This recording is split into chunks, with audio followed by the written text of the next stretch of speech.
The conference room fell silent after Dad's words. I stood in the doorway holding the quarterly reports I'd prepared, watching as my 3 siblings, Marcus, Jennifer, and David, shifted uncomfortably in their leather chairs. Not uncomfortable enough to defend me, though. Never that. Dad, I just wanted to drop off the financial analysis you asked for, I said quietly, keeping my voice steady. 7 years of this treatment had taught me to never show emotion. Never give them the satisfaction. Leave it with Carol, he said dismissively, not even looking up from the presentation Marcus was giving. This is a board meeting. For actual stakeholders.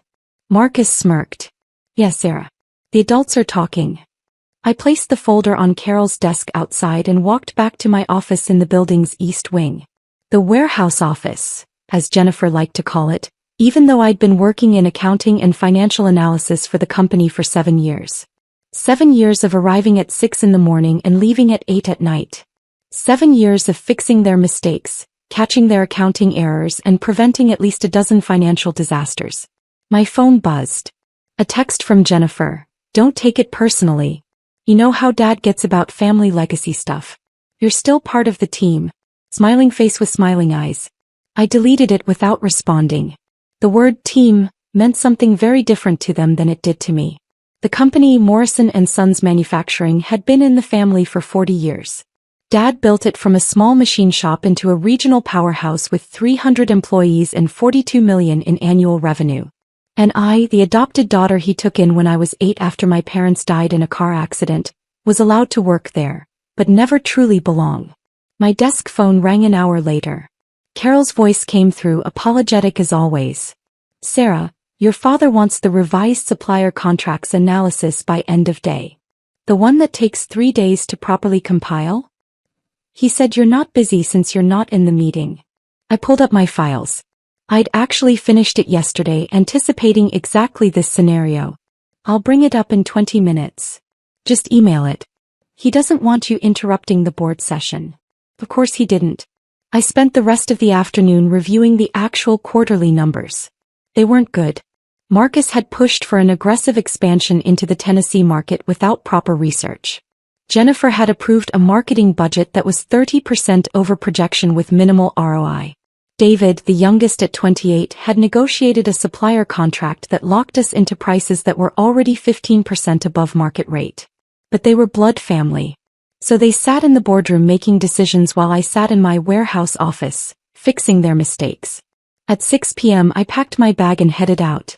Dad was in the parking lot, talking on his phone near his Mercedes. He saw me and ended his call. Sarah, wait. I stopped, turning to face him. Look, about earlier. You know how it is. The board members, the investors, they want to see family leadership. The Morrison name means something. I understand, I said, keeping my voice neutral. You do good work. Really good. But business is about perception, you know? Marcus, Jennifer, David, they represent continuity. Legacy. Of course. He looked relieved that I wasn't arguing. Great. Oh, and we're having the annual family dinner next Sunday. You should come. Barbara would love to see you. Barbara, his wife. My adoptive mother, who'd made it clear from day one that I was a charity case, not a real daughter. I'll check my schedule, I said. He patted my shoulder awkwardly and walked back to his car. I drove to my apartment downtown, the one I'd bought with my own money 3 years ago. Not the family estate where my siblings still lived rent-free at 32, 30, and 28. That night I reviewed my personal files. The ones I kept at home, not at the office. The ones that showed the real ownership structure of Morrison & Sons Manufacturing. When Grandpa Morrison died 12 years ago, he'd left his shares in a very specific way. Dad got 33%. But the remaining 67% had gone into a trust. A trust that would be managed by trustees until I turned 25, at which point it would transfer directly to me. I'd turned 25 3 years ago. Dad didn't know. None of them knew. The trustees had kept it confidential as Grandpa had specified. The shares were held under a legal entity name that didn't obviously connect to me. And I'd never said a word. I just watched. Waited. Learned exactly what kind of people my adopted family really were. The next morning Marcus called me into his office. He'd recently redecorated with expensive modern furniture that the company had paid for, though it came out of his departmental budget. Sarah, we need you to run some numbers for us. Dad's considering a major acquisition. What kind of acquisition? Hartfield Manufacturing. They're struggling and we can get them for a good price. Dad wants to move fast. I pulled up Hartfield's public financials on my tablet. They're struggling because they have $18 million in undisclosed environmental liabilities. The EPA is investigating 3 of their facilities. Marcus waved dismissively. Dad's lawyers will handle that. We need projections on revenue integration. Have them ready by tomorrow. This is a bad idea. Good thing no one asked your opinion. Just do the analysis. I did the analysis. I showed in detail exactly why acquiring Hartfield would be a disaster. The environmental costs alone would exceed any revenue benefit for at least 5 years. I included EPA documentation, legal precedent and financial modeling. Marcus presented my analysis to Dad, taking credit for the work naturally, and Dad decided to move forward anyway. Sometimes you have to take risks in business, Dad announced at the next board meeting. The one I wasn't invited to but heard about from Carol. The Morrison family didn't build this company by playing it safe. Over the next 2 weeks, the acquisition plans accelerated. Jennifer handled the marketing integration plans. David negotiated with Hartfield CEO. Marcus structured the deal terms. And I watched it all happen, making notes, documenting everything. On a Thursday afternoon, Jennifer stopped by my office. Sarah, we're having a celebration dinner tonight. The Hartfield deal is almost done. You should come. I wasn't aware I was part of the deal team. She laughed. You're not. But you're still family. Sort of. Come on, it'll be fun. Dad's buying. The dinner was at Carmichael's, the most expensive steakhouse in the city. I arrived to find my siblings already there along with Dad, Barbara, and 3 board members I recognized. Thomas Wright, Patricia Chin, and Robert Dalton. Dad raised his glass. To Morrison and Sons and to the next chapter of our growth. This Hartfield acquisition will put us in the top 5 regional manufacturers by revenue. Everyone cheered. Marcus grinned at me from across the table. Even Sarah can celebrate this one. More business means more accounting work for her. Jennifer giggled. David just looked bored, scrolling through his phone. Actually, I said quietly, I don't think there's going to be a Hartfield acquisition. Dad frowned. What are you talking about? The numbers don't work. The environmental liabilities alone will cost more than. Sarah, Dad cut me off, his voice hard. Business decisions are made by business people. Not accountants who've never taken a real risk in their lives. Thomas Wright nodded. Morrison's right. Sometimes you need vision, not just spreadsheets. I took a sip of water and said nothing more. The dinner continued, with everyone discussing the bright future of the expanded company. Marcus talked about the new management positions they'd create. Jennifer outlined the marketing campaigns. David described the operational synergies. No one asked my opinion again. Friday morning, I received an email from Marcus with the subject line, "Urgent final financial review needed." The email contained a massive file, the complete Hartfield acquisition proposal. They needed it finalized by Monday for the board's formal vote. I spent the weekend reviewing every page. The deal was worse than I'd thought.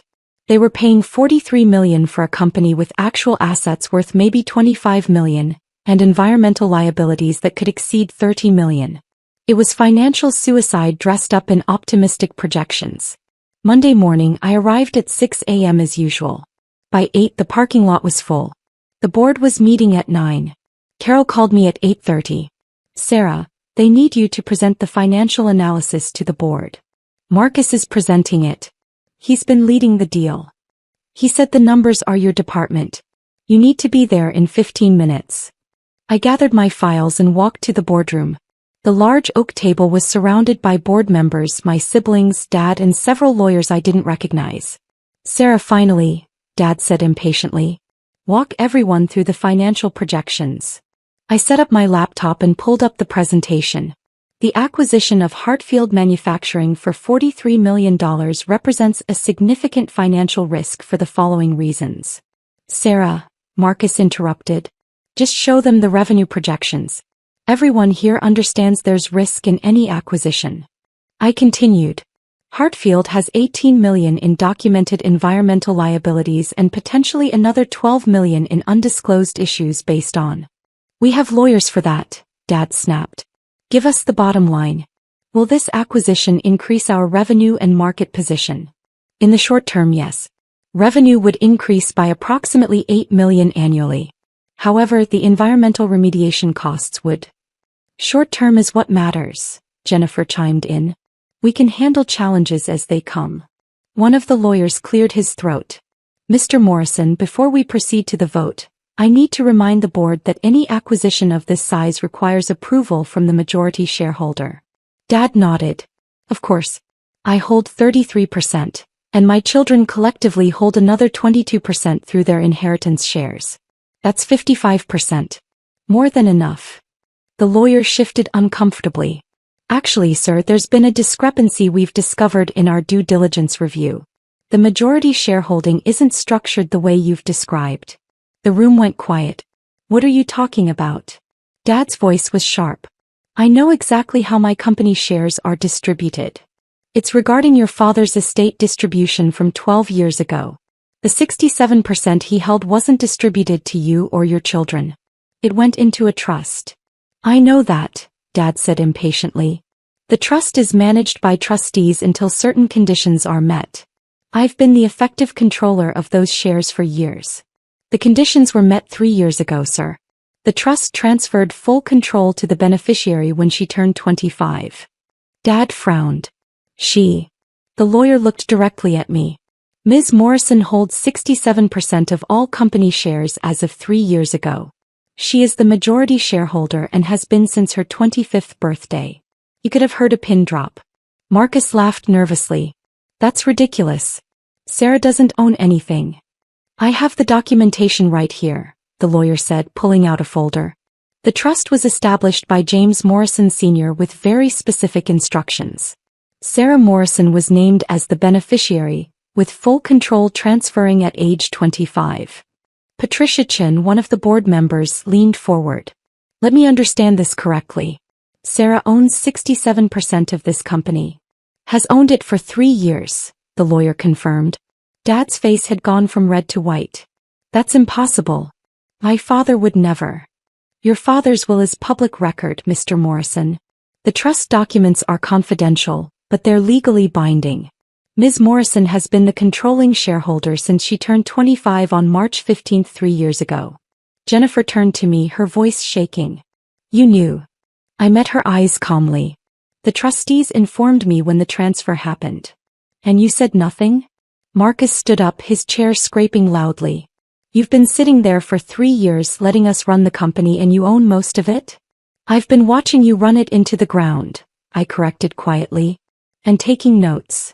Robert Dalton, the third board member, spoke up. If Sarah is the majority shareholder, then she has to approve this acquisition. That's company bylaws. Dad found his voice. Sarah, this is family business. You're going to approve this deal. I opened my own laptop. Actually, I'm not. I'm voting no on the Hartfield acquisition. You can't do that.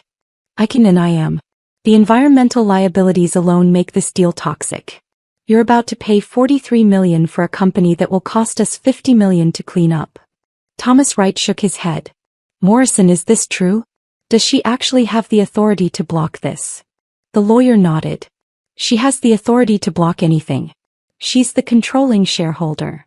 Marcus slammed his hand on the table. This is insane. You're an accountant. You don't know anything about running a business. I know you've increased operational costs by 22% over 3 years with no corresponding revenue increase. I know Jennifer's marketing campaigns have a return on investment of negative 15%. I know David's supplier contracts are costing us an extra $1.2 million per year. Should I continue? The room was silent. Dad's voice was low and dangerous. Your grandfather gave you those shares by mistake. He was old, confused. He was perfectly lucid, I interrupted. And he left me a letter. The trustees gave it to me 3 years ago. I pulled out my phone and read from the scanned document. Dear Sarah, if you're reading this, you've turned 25 and now control the company I built.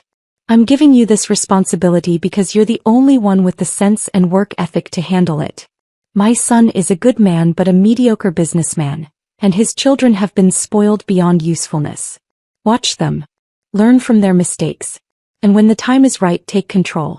The company needs someone who earned their place, not someone who inherited it. Love, Grandpa. Barbara spoke for the first time. You conniving little. Careful, I said softly. I'm now your son's boss. Patricia Chin was making notes. Sarah, as a board member, I need to ask, what are your intentions regarding company leadership? I closed my laptop. I'm calling an emergency board meeting for Friday. At that meeting, I'll be proposing a restructuring of company management. You can't fire us, Jennifer said desperately. We're family. I'm not firing anyone. Yet. But there will be changes. Marcus, you're being moved from VP of Operations to a senior analyst role in your department. Jennifer, your marketing budget is being cut by 60%, and you'll report directly to me. David, your supplier contracts are being renegotiated, and you're being reassigned to quality control. David finally looked up from his phone, his face pale. You can't do this. I can. I'm the majority shareholder. And Dad. Everyone turned to look at him. His face was ashen. You're being removed as CEO. You'll remain as a board member and advisor, but operational control is transferring to me effective immediately. Sarah, Dad's voice cracked. Please. This company is my life. Then you should have run it better. I stood up. The Hartfield acquisition is cancelled. Someone notify their team. This meeting is adjourned. I walked out of the boardroom, my heart pounding but my face calm. Behind me, I could hear the explosion of voices. Marcus shouting, Jennifer crying, Dad's stunned silence. Carol was at her desk, eyes wide. Ms. Morrison? Please schedule an all-hands company meeting for tomorrow morning at 9. And get me the contact information for every department head. Yes, ma'am. I walked back to my office, the warehouse office, and sat down. My phone immediately started buzzing with texts. Marcus, you're insane. This will destroy the company. Jennifer, how could you do this to family? David, Dad gave you everything and this is how you repay him? Barbara, you were always ungrateful. Your grandfather made a terrible mistake. I blocked them all. An hour later there was a knock on my door. Patricia Chin stood there with Thomas Wright and Robert Dalton. May we come in? Patricia asked. I gestured to the chairs. All 3 board members sat down, looking uncomfortable in my small office. We need to discuss what just happened, Thomas said. I'm exercising my rights as majority shareholder. We understand that, Patricia said carefully. But these are drastic changes. The company has been Morrison family-led for 40 years. And in the last 3 years under current leadership, profitability has declined 7%, employee turnover has increased by 34%, and we've lost 2 major clients due to service failures. I have documentation of everything. Robert leaned back. You've been preparing for this. I've been doing my job, which includes knowing what's actually happening in this company. Thomas cleared his throat. Sarah, I'll be honest. When Morrison brought you in years ago, we all assumed you were just charity. A feel-good story. But your work has been exceptional. Thank you. The question is, Patricia said, are you ready to actually run this company? Being majority shareholder is one thing. Being CEO is another. I pulled out a folder I'd been keeping in my locked drawer for 2 years. This is my strategic plan for Morrison & Sons. Cost reduction strategies, new market opportunities, supplier renegotiations and operational improvements. Conservative projections show we can increase profitability by 15% in year 1, 25% by year 3. I handed them each a copy. They read in silence for several minutes. This is thorough, Robert finally said. It's also achievable. Everything in there is based on realistic assessments of our current capabilities and market position. Patricia looked at me thoughtfully. You really have been preparing for this. Since the day I found out about the shares. I knew if I was going to take control, I needed to deserve it. To prove I could do better than they were doing. Thomas closed the folder. You have my support. For the record, I've been concerned about Morrison's decision-making for the past 18 months. The Hartfield deal was going to be a disaster. Mine too, Robert added. Though I'll admit I didn't expect this. Patricia smiled slightly. I think James Sr. knew exactly what he was doing. You have my vote, Sarah. After they left, I spent the rest of the afternoon making calls. I contacted the Hartfield negotiating team and formally withdrew from acquisition talks. I called our attorney to begin the process of restructuring the leadership agreements. I scheduled meetings with every department head. At 7 p.m. there was another knock. This time it was Dad. He looked like he'd aged 10 years. "Sarah, can we talk?" I nodded, gesturing to the chair. He sat down heavily. "I don't understand. Why didn't you tell me? 3 years and you said nothing. Would you have listened?" He was quiet for a long moment. "Probably not. You've spent 7 years treating me like I was less than your real children. Like I didn't belong. Like I was tolerated but not valued. That's not..." He stopped, unable to finish the lie. "Every decision I questioned you dismissed. Every concern I raised you ignored. Every achievement I made you attributed to someone else. So yes, when I found out Grandpa had given me control of this company, I decided to wait. To watch. To see exactly who you all really were. And what did you see? A family that cared more about appearance than substance. More about legacy than competence. You were so busy making sure I knew I wasn't really a Morrison that you forgot to actually run the company well." Dad's voice was barely a whisper. "What are you going to do?" "I'm going to save this company. The one Grandpa built. The one you've been slowly destroying. And us. That depends. Are you willing to actually work? To learn? To accept that blood doesn't equal competence?" He looked at me, really looked at me, maybe for the first time in years. "I don't know if I can work for my daughter." "Then you can retire with your full board member compensation. But you can't be CEO anymore. You've proven you can't handle it." He stood up slowly. "Your grandfather always was a better judge of character than me." He walked to the door, then stopped. "For what it's worth, I'm sorry. For how we treated you. You deserved better." "Yes," I said simply. "I did." After he left, I stayed in my office until midnight working through the transition plans. Tomorrow's all-hands meeting would be interesting. The staff had no idea what had just happened. The next morning, the warehouse floor was packed with all 300 employees. I stood at the front, microphone in hand, looking at the sea of curious faces. "Good morning. For those who don't know me well, I'm Sarah Morrison. I've worked in accounting and financial analysis here for 7 years. As of yesterday, I became the majority shareholder and CEO of Morrison & Sons Manufacturing." The murmuring started immediately. "I know this is unexpected. I want to be clear about my priorities. First, this company was built on quality and customer service. We're going to return to those values. Second, everyone in this room will be evaluated on merit and performance, not on relationships or tenure. Third, we're going to start treating this company like the valuable enterprise it is, not like a family piggy bank." I saw several people nodding, particularly among the floor managers who'd been dealing with Marcus's poor operational decisions. There will be changes in leadership. But there will also be opportunities. I've reviewed our organizational structure, and there are talented people here who've been overlooked for advancement. That ends now. After the meeting, I was approached by at least 50 employees with questions, concerns, and in several cases, gratitude. The warehouse supervisor, a 20-year veteran named Mike Chin, shook my hand firmly. "Ms. Morrison, I just want to say, we've been hoping for changes around here for a while. Some of us were starting to think about leaving. I hope you'll stay, Mike. I've reviewed your performance records. You're exactly the kind of person this company should be promoting." His eyes widened. Really? Really? Come see me tomorrow. I want to discuss the operations manager position." That afternoon, Marcus, Jennifer, and David appeared at my office together. A united front. "We want to resign," Marcus announced. I looked at them calmly. "Okay." They seemed surprised. Jennifer spoke up. "You're not going to try to stop us?" "Why would I? If you don't want to work here under the new structure, that's your choice." "You need us," David said. "We know this business." "Do you?" "Because the numbers suggest otherwise. But if you want to resign, I'll accept your resignations effective immediately.